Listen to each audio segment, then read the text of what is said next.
Good morning and welcome to Zen Fits here in Blackstone, Virginia, the center of the world, where everything fits or doesn't fit. You know, when I first moved to Blackstone in 1980, my wife and I left Cleveland, and we sold a house, and I went to India, and so we had no place to go.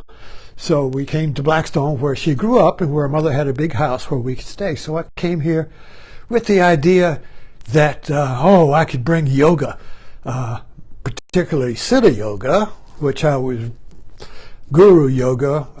We were followers of Swami Muktananda. He even remarried us.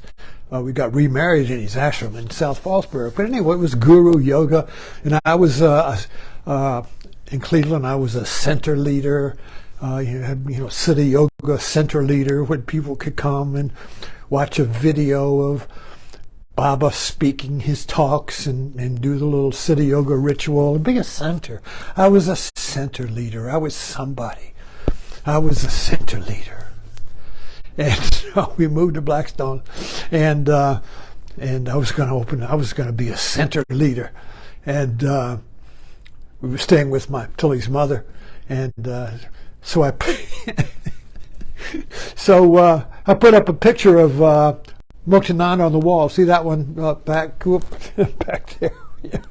I put a picture of Baba on the wall, and my mother-in-law says, "You can't put that on the wall, boy. What will people think?" And right there, I lost my center. And so, ever since then, I've been trying to find my center. Whatever I tried here in Blackstone, I'll go meditation center, yoga center, insight meditation center, Eckhart Tolle center. I kept trying to restore my center, create a center here. People would come. I would be a leader. I would be a contender. I would be somebody. I would be a center leader. Nobody would come. In Blackstone, if you said, when I came here, if you said yoga, they thought I said yogurt, and they would say, "What flavor do you like?" Well, I've been trying to discover that flavor all the time, and I never could discover the flavor of yoga. Or the flavor of Buddhism, So no matter what flavor you pick, Theravada Buddhism, Zen Buddhism, Tibetan Buddhism, Japanese Buddhism, Chinese Buddhism, American Buddhism, Alan Watts Buddhism, whatever you pick, it's a flavor. Whatever you pick, it's a flavor. So we're always looking for that center. We're always looking for the yeast. What's the yeast that makes in yogurt? What is the bacteria that makes it grow? If you don't have that yoga bacteria that's transmitted from one yogurt to another, you don't have yogurt. It's not alive. Take sourdough bread. If you don't have the yeast that comes from another sourdough bread, you don't have this living bread. So what's the living bread? What's the living center? What's the living center? Oh, I titled this talk Kitchen Gambits, and now I've totally strayed off of that talk, that idea altogether. I'm off somewhere else. So let's get back to the title of the talk. Ooh, it's getting hot in here. I'm sorry, I'm having a hot flash. Not from the talk, but from the hormone therapy that I take. Anyway, the title of this talk is Kitchen Gambits. Now, I assume, I have to look it up, but I think gambit means move. The Queen's Gambit in that movie. I love that movie. Queen's Gambit is the Queen's move. I may be mistaken. I have to look it up. I'm just winging it here. But I'm talking about the kitchen gambits. Now, in my house, every house must have a center, right? Just like I was talking, I was a center leader. In Cleveland, I was a center leader, and people came because up there, you have the huge population. At least there'll be 20 people, maybe 10 people that will come to your center. in Blackstone, small pond. There won't be anybody. But anyway, so the search for the center. So let's just jump now to the house and to marriage.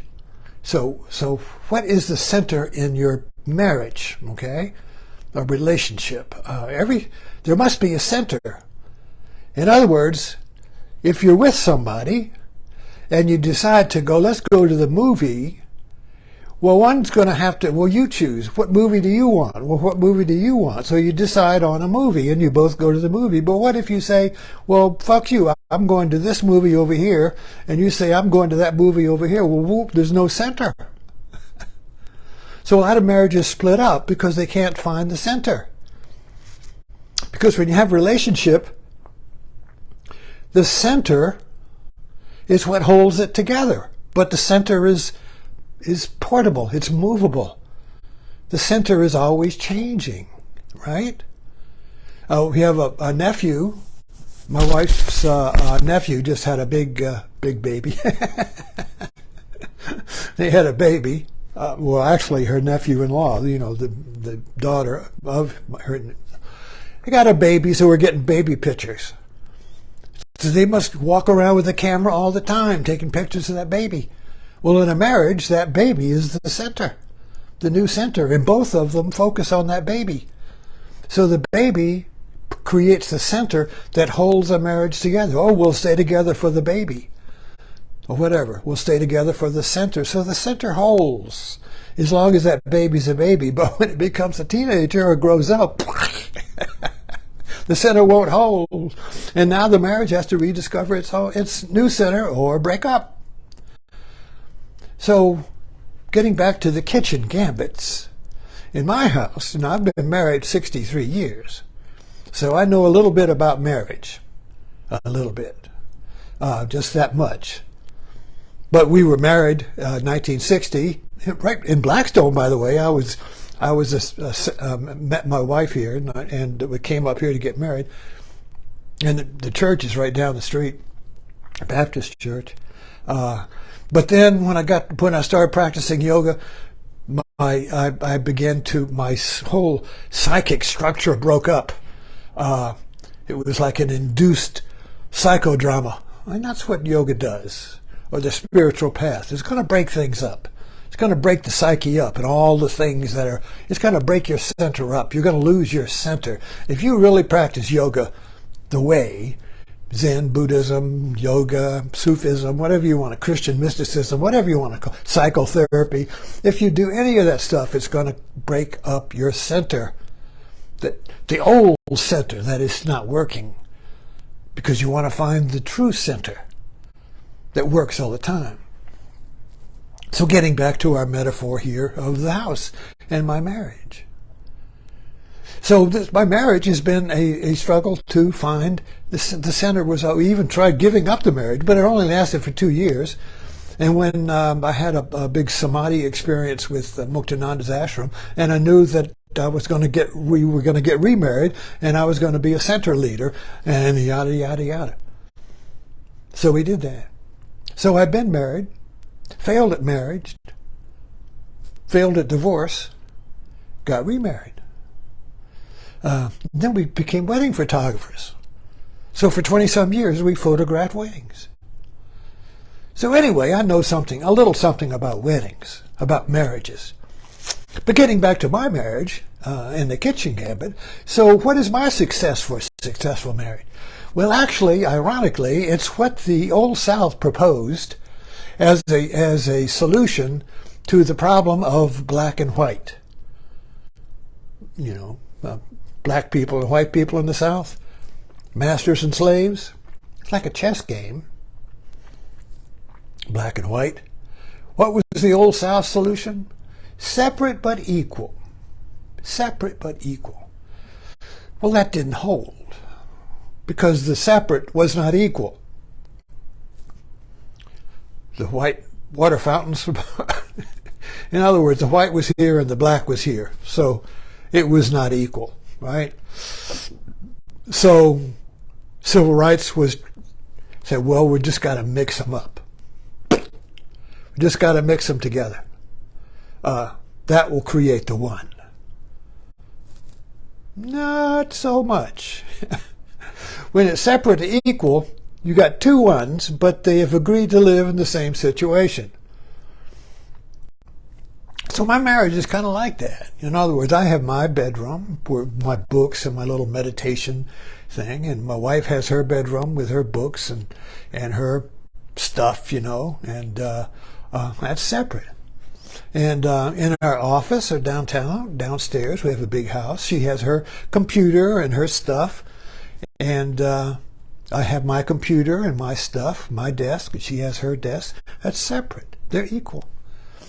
As far as our crafts, well, my craft is words, so I have my computer, which is my workstation, my creative station, and she has a craft shop where she makes boxes and calligraphy, you know, cards and stuff, and crafts. So in other words, we have created separate but equal places in the house where each of us has our own space, but we live in the same marriage, you see. So, but where does it meet? Every relationship has to have a meeting place. You have to have a place where the two sides can meet and mix, you see. So that's why I say the kitchen gambit is where we meet. We meet in the kitchen. Now we have decided to designate functions. She cooks, loves to cook. She's a craft cooker. She creates food like crafts. She creates food out of junk, delicious meals. Always putting together things new. And I'm the cleaner. So she cooks, I clean. But there's always a little rub. There's always a little clash. That's what you want. You want that rub somewhere. If you're in a relationship, you got to have a rub where you can mix together and restore the center. See, if everything is separate, and equal, there's no rub. There's no creativity. It's just you go your way, you go your way, you sit in your space, I sit in my space, we don't meet, we don't rub, you know. So sex is usually where marriages meet and get a rub together, you know, but then at 86, yeah, forget that. So, anyway, so where is the rub? You got to find the rub. You got to find where the two sides rub together. Now that rubbing together is going to create. It's like if you rub two sticks together, you're going to create fire. Now what is that fire? It's either going to be destruction or creativity. That's the only way. When you have a double bind, or where you have two centers rubbing together, right? Like in a marriage. Now biologically, physically, that rubbing together creates a baby. And that baby is the center until it grows up. But that's just one level. I'm talking about a higher level here. Higher level of the mind, of the spirit, so to speak, you see. So these rubs can be, and for us, our rubs are hilarious. For instance, so this morning, when I made the coffee, I got up, I slept late. That's why I'm so late this morning. So I slept late, so everything was a little off kilter. You know, usually I'm up at 7 making coffee. This morning I woke up at 8:30. Whoa! And so my wife was up, and I made the coffee. And what we do is I make a pot of coffee, and then I pour it. The kitchen expert, you know, said, "Well, get a thermos." She got a thermos. So I pour a cup of coffee in the cup, and then I pour the rest in the thermos. So it stays hot in the thermos, but it doesn't get that cooked, burnt taste, you know, when you leave it in the pot. Okay, good. So I put the coffee, got my cup, poured it in the thermos, went back to my computer in the office, you know. When I went back in there, she said, "You left the top off the thermos." And I laughed, and I said, I did it just for you. I did it just for you. You see, I'm always in the kitchen.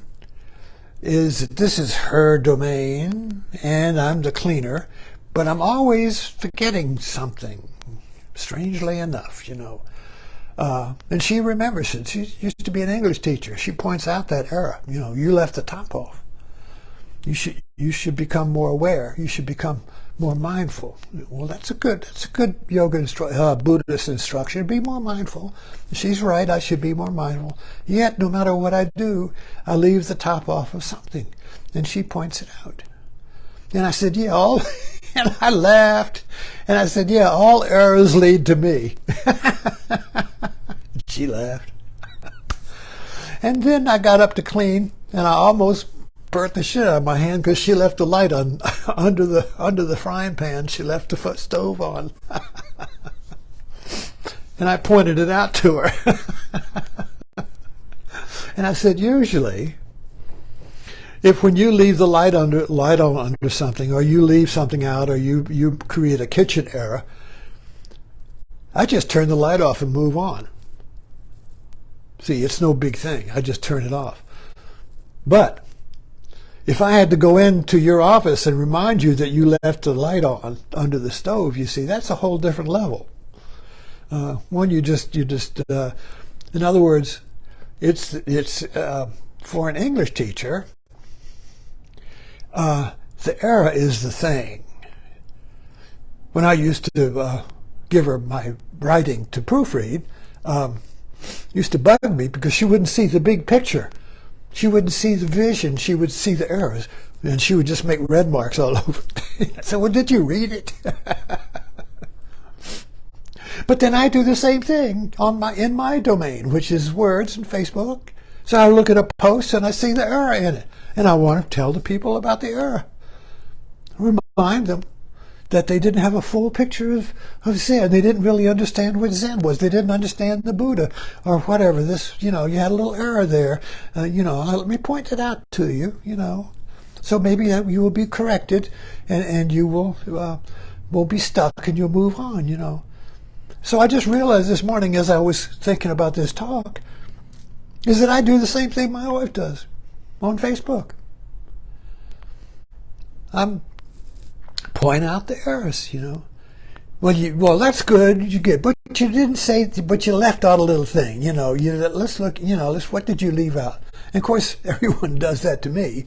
So the Facebook is kind of like a chess game or Dharma, at least with the people I traffic with. They're all experts in Dharma. They're looking for the Dharma. They're looking for truth. They're trying to awaken. And what's the way? What do I do? All this yada yada. All this stuff. You see. So it's really a Dharma kitchen where everybody is looking for a new gimmick, a new tool, a new teacher, a new way to fix this. Is there a better way to cut the vegetables? You see. I want a better tool, a better kitchen cutter. In other words, I remember the first TV I saw in 1950. There had two things on it. There was Howdy Doody and a kitchen cutter ad. Some guy chopping up vegetables. Oh, how wonderful this chicken cutter is. A vegetable cutter. And they're the same thing. Better ways to do something, But you get the better way. So the idea is for the English teacher and the trainer is that you point out the error so the person can correct themselves. But this misses the center. The center that I'm talking about, the kitchen gambit. The center of your marriage must be a place where you have creative rubs. A creative rub. What is a creative rub? Well, my wife used to be a massage therapist. And she could rub, her hands were magic. And she could rub your back. And her fingers would find that spot. Would find that knot. She couldn't consciously do it. Her fingers felt it. She could feel the vibrations of the knot. And she would press on that sucker. And you would go, oh, stop, don't stop, oh. And you would relax in and she would put your elbow on it. Oh, the pain is so good. Oh, I'm released. I feel better now. Now that's creative tension, creative pain, right? So if you got in a marriage relationship and you found the rub, don't blame the rub on the other person, because that just creates a bigger rub, a bigger conflict. No, the rub is where you see that both contribute to the rub. In other words, the pain in relationship takes two. Each is innocent and each is guilty. So the aha, the center that you're looking for, the lost center, is the one that is two. Now, what is the one that is two? If you got two, husband and wife, rubbing together, you did it. You could have done better. Why'd you leave the top? I told you to put the top on that thing. You know, you're always forgetting. And the other one, you know, anyway, you get the idea. Womp, womp, womp, womp. All right. So the rub is the one that is two. What is the one that is two? The one that is two is, aha, I see that I and you are both in a dance. We think we're stepping on each other's toes, but unless I can see the dance in one gestalt, the pattern. If I can't, I got to see the pattern, the dance step. Well, we look at a ballroom dancing. Oh, what dance is that? Oh, that's a waltz. Well, that's a tango. That's a cha-cha. How do you know? The dance step. The music is music, but the dance step, you see. So every relationship has a dance step. And the center is seeing the dance step. And you go, aha, that is so funny. It's hilarious. It's hilarious when you discover that you're dancing a repeating pattern, that your center has been caught in a double bind where each thinks the other is the error. When each thinks the other is the error, that's the rub, you see. That's where the separate but equal rubs together. And it is there that you're either going to have destruction, exploding, accelerating, and just till you get divorced. I know, I tried it. Or whether it comes together in a seeing, in a grasp of the whole marriage. The whole relationship is in that one little incident. That whole marriage is in that one little kitchen gambit where I forgot to put the cap on the thermos, you see, and she forgot to turn the stove off under the pan, you know. Thanks for dropping in. See you tomorrow.